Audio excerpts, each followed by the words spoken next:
চট্টগ্রামের ব্যস্ততম সড়কে 1 কি 1.5 কিলোমিটারের দূরত্ব। বৈষম্য বিরোধী ছাত্র আন্দোলনের 3 ইউনিটের নতুন কমিটি নিয়ে এ দূরত্বে ভিন্ন বক্তব্য। এক পাশে কমিটি বাতিল চেয়ে সংবাদ সম্মেলনের পর অবস্থান কর্মসূচি, অন্য পাশে নতুন কমিটির অঘোষিত শোডাউন। সোমবার কেন্দ্রীয় আহ্বায়ক হাসনাত আবদুল্লাহ ও সদস্য সচিব আরিফ সোহেল স্বাক্ষরিত এক ঘোষণায় 6 মাসের জন্য অনুমোদন দেওয়া হয় চট্টগ্রাম মহানগর উত্তর ও দক্ষিণের কমিটি। এরপর থেকেই সমন্বয়কদের একাংশ বিরোধিতা করে প্রকাশিত কমিটির। তাদের অভিযোগ, জুলাই আগস্টের প্রকৃত আন্দোলনকারীদের বাদ দিয়ে ছাত্রলীগ ডট গ্যাংয়ের পুনর্বাসন, চাঁদাবাজ অভিযুক্ত ও নারী হেনস্থাকারী সহ অযোগ্যদেরকে পদে আনা হয়েছে। ডট গ্যাং ধরতে গেলে পড়ালেখা করে না, কিন্তু অন্য কলেজ চালিয়ে চলে যাচ্ছে। ওইখানে যখন তদন্ত নিতে গেছি ওই কলেজের স্টুডেন্ট উনি না। এগুলো বৈষম্য হচ্ছে আমাদের সাথে। আমরা চাই এই কমিটি আমরা মানব না। তারা চোরের মতো রাত 12টার দিকে এক কেন্দ্রিক ফরমায়েশে একটা কমিটি দেওয়া হয়েছে, যেটাকে মনে হলো যে পকেট কমিটি। হাসনাত আবদুল্লাহ এবং আরিফ সোহেলের এটা হলো পকেট কমিটি। যাদেরকে মূল্যায়ন করা হয়েছে, মানে যাদেরকে কমিটিতে শীর্ষ পদে রাখা হয়েছে, তাদের বিরুদ্ধে বৈষম্যবিরোধী ছাত্র আন্দোলনের পক্ষ থেকেই আমাদের বৈষম্যবিরোধী ছাত্র আন্দোলন কেন্দ্রে গত 4 মাস ধরে বিভিন্নভাবে অভিযোগ দিয়েছে।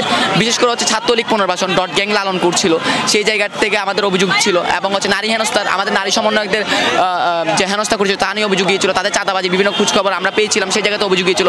এবং কেন্দ্র আমাদেরকে জানিয়েছিল আগামী খুব দ্রুত একটা হচ্ছে তদন্ত কমিটি গঠন করা হবে এবং তদন্ত করা হবে। হ্যাঁ, কিন্তু দেখা গিয়েছে তদন্ত কমিটি গঠন করা হয়নি, তদন্তও করা হয়নি, বরং যাদের নামে এত অভিযোগ তাদেরকে এই কমিটির প্রধান করে কমিটি দিয়ে দেওয়া হয়েছে। এর প্রতিবাদে দুপুর 12টায় এক সংবাদ সম্মেলনের মাধ্যমে কেন্দ্রকে সিদ্ধান্ত পরিবর্তনের আহ্বান জানিয়ে নগরের লালখানবাজার মোড়ে 1:30টা থেকে অনির্দিষ্টকালের জন্য সড়ক অবরোধ করে তারা। কমিটির প্রসঙ্গে উঠে আসে সমন্বয়ক রাফির নাম। যে কমিটিটা তৈরি করা হয়েছে, কমিটিটা সম্পূর্ণরূপে অবাঞ্ছিত ঘোষণা করতে হবে, বাতিল করতে হবে, বাতিল ঘোষণা হিসেবে করতে হবে। এটা পুরোপুরি একপাক্ষিকভাবে কমিটি তৈরি করা হয়েছে, যেটা হচ্ছে সম্পূর্ণ রাফির তত্ত্বাবধানে হচ্ছে এটা বাস্তবায়িত হয়েছে।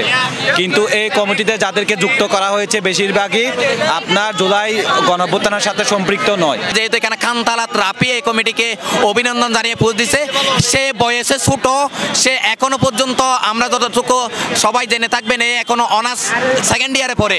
আমরা মনে করি তার এখনো সাংগঠনিক হিতাহিত জ্ঞান হয় নাই, তবুও এরকম হঠাৎকারীভাবে সেই রকম সিদ্ধান্ত নিছে। আমরা বলবো সে এই জায়গা থেকে সরে আসুক। বীর চট্টরা বিপ্লবী যারা আছে তাদের পাল যদি বুঝতে না পারে, তার বাড়ি হচ্ছে নেত্রকোনাতে ফিরে যাক। চট্টগ্রাম থেকে আরিফ সোহেল এবং হাসান আবদুল্লাহকে অবাঞ্ছিত ঘোষণা করেছে। আমরা কেন্দ্রীয় নির্বাহী অন্যান্য কমিটির যারা সদস্যবৃন্দ আছে তাদেরকে বলেছি তারা তাদের অবস্থান পরিষ্কার করে তারা তাদের অবস্থান নিক। নতুন কমিটির বিষয়ে সড়ক অবরোধে বসাদের পক্ষে বৈষম্য বিরোধী ছাত্র আন্দোলনের কেন্দ্রীয় সমন্বয়ক রাসেল আহমেদ। তিনি নিজের ব্যক্তিগত ফেসবুক প্রোফাইলে লিখেন, চট্টগ্রামে উদ্ভূত পরিস্থিতির শান্তিপূর্ণ সমাধান আজ সন্ধ্যার আগে করা না হলে তিনি এবং সম্মুখ সারিতে থেকে নেতৃত্ব দেওয়া সহযোদ্ধাসহ এই প্ল্যাটফর্ম থেকে সরে যেতে বাধ্য হবেন। তবে এই কমিটিকে শুভেচ্ছা জানিয়েছেন আরেক সমন্বয়ক খানতালাত মাহমুদ রাফি। অন্যদিকে বিকাল 4টায় 2 নম্বর গেট এলাকা থেকে বৈষম্য বিরোধী ছাত্র আন্দোলনের প্রকাশিত মহানগর দক্ষিণ ও উত্তর জেলার ব্যানারে আওয়ামী লীগ নিষিদ্ধ ও জুলাই আগস্টের বিচারের দাবিতে পদযাত্রা অনুষ্ঠিত হয়। যদিও এ পদযাত্রা নতুন কমিটির সমর্থনে বলে মনে করছেন অনেকে, এই অংশের নেতৃবৃন্দের ভাষণেও একাধিকবার উঠে এসেছে নব্য কমিটির কথা। আমরা বীর চট্টলার ছাত্র জনতা বৈষম্য বিরোধী ছাত্র আন্দোলনের নবগঠিত কমিটিকে করতালি দিয়ে স্বাগত জানাই। অনেকগুলো ক্যান্ডিডেট থাকতে পারে, একজনে আহ্বায়ক হবে। আমরা চাইলে 10-12 জনকে দিতে পারবো না। সেই হিসেবে যারা মনে করেন যে বৈষম্য হয়েছে, আসলে এটা বৈষম্য নয়, এটা হচ্ছে আপনাদের যে সুযোগ, সেই সুযোগের নিশ্চিত দেওয়ার জন্য আপনাদেরকে এভাবে রাখা হয়েছে আপনাদের যোগ্যতা অনুযায়ী। আমাদের মধ্যে মনোমালিন্য হবে, এইসব বিষয় আমরা নিজেরাই সমাধান করে নিব। কিন্তু যারা রাস্তা অবরোধ করে, জিম্মি করে, যারা পথ পেতে চায়, আমরা মনে করি তারা এই দেশের মানুষের কথা চিন্তা করে না। পদযাত্রা জিসি হয়ে ওয়াসা মোড়ে এসে কিছুটা হাতাহাতিতে জড়ায় পুলিশের সাথে।